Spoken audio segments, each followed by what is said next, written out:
ब्रेकनंतर आपलं स्वागत। यानंतर आवाज लोकशाहीचा याच्या माध्यमातून आपण लोणी काळभोरच्या समस्या जाणून घेणार आहोत। पुणे सोलापूर या राष्ट्रीय महामार्गावर खरं तर कदम वाकवस्ती ते यवत दरम्यान अपघाताची संख्या ही दिवसेंदिवस वाढत चालली आहे। खरं तर लोणी काळभोर परिसरामध्ये असणारा जो टोलनाका आहे, हा टोलनाका बंद झाल्यापासून या रस्त्याकडे देखभाल दुरुस्तीचं खरं तर दुर्लक्ष झाल्याचं चित्र खरं तर या परिसरामध्ये पाहायला मिळतंय। खरं तेथील जे काही स्थानिक आहेत, या स्थानिकांकडनं खरं तर या रस्त्याचं रुंदीकरण असेल किंवा या ठिकाणी मोठा ब्रिज उभारण्यात यावा अशी मागणी खरं तर सध्या जोर धरती आहे।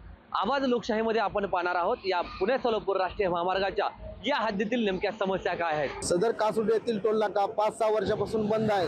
तिथं अवैध धंदे चालतात आणि टोलनाक्याच्या शेजारी जे डिवायडर आहेत ते रोड लगत झालेले आहेत, म्हणजे त्याची उंची पूर्ण हे झालेली आहे आणि पूर्ण यवत ते लोणी काळभोर येथील रस्ता पूर्वी याच्याकडे होता, कॉन्ट्रॅक्टवरती होता, त्यावेळेस देखभाल दुरुस्ती होती। त्यानंतर प्रशासनाने त्याची कुठलीही देखभाल दुरुस्ती केलेली नाही। चौकातील स्पीड ब्रेकर रोज अपघात होत असतात, तरी राज्य सरकारने किंवा प्रशासनाने या रस्त्याची दखल घ्यावी।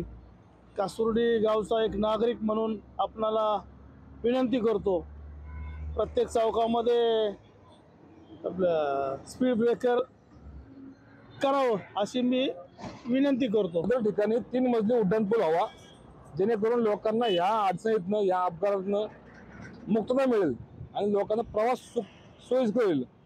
पुण्यापासून उरुळी कांचन ही पुण्यात चिटकलेलं शहर म्हणून हळूहळू डेव्हलपमेंट होत आहे, परंतु शासनाने दळणवळणाचा कुठलाच निर्णय अजून घेतलेला नाहीये।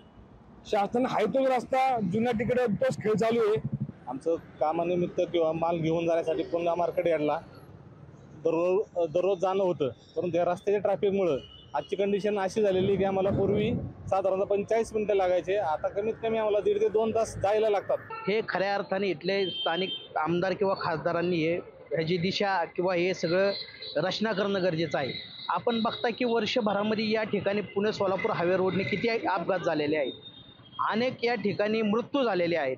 आपण बघता की 1 वर्षापूर्वी या ठिकाणी 1-2 शाळेतले विद्यार्थी होते, अतिशय त्यांचा भयंकर अपघात या ठिकाणी झाला, परंतु त्या ठिकाणी आम्ही स्थानिक खासदारांना त्यांना सांगितलं होतं की बाबा या ठिकाणी अपघात भरपूर होत आहेत, आपण काहीतरी पर्यायी मार्ग काढावा, परंतु त्यांनी आत्तापर्यंत कोणताही पर्यायी मार्ग काढलेला नाही। टोल नाका बंद झाल्यापासून आजूबाजूला जो राडा रोड आहे तो बऱ्याच प्रमाणात उचलला जात नाही, त्याच्यामुळं बऱ्याचशा प्रमाणात ट्रॅफिकचा प्रॉब्लेम येतो, रस्त्यावर गाडी लावण्याचं प्रमाण होतं आणि साईड पट्ट्या खूपच कमी असल्यामुळं लोकांचे ॲक्सिडेंटचे प्रमाण वाढलेले आहेत। एक विनंती अशी आहे, जे डिवायडर आता तुम्ही हे पाहू शकता, हे जे डिवायडर आहेत या डिवायडरची हाईट किती आहे।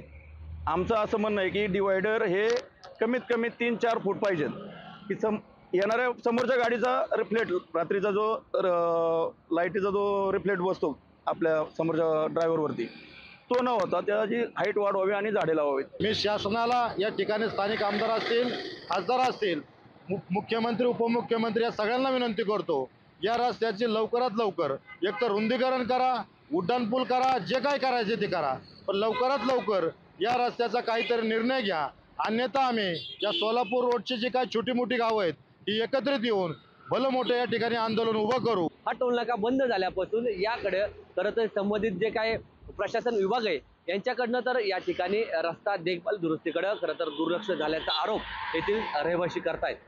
आता या बातमीनंतर संबंधित प्रशासनाला जाग येईल का हे पाहणं गरजेचं आहे। विनोद गायकवाड, लोकशाही न्यूज, लोणी काळभोर। लोकशाही मराठी ऐका, पहा, जागरूक रहा।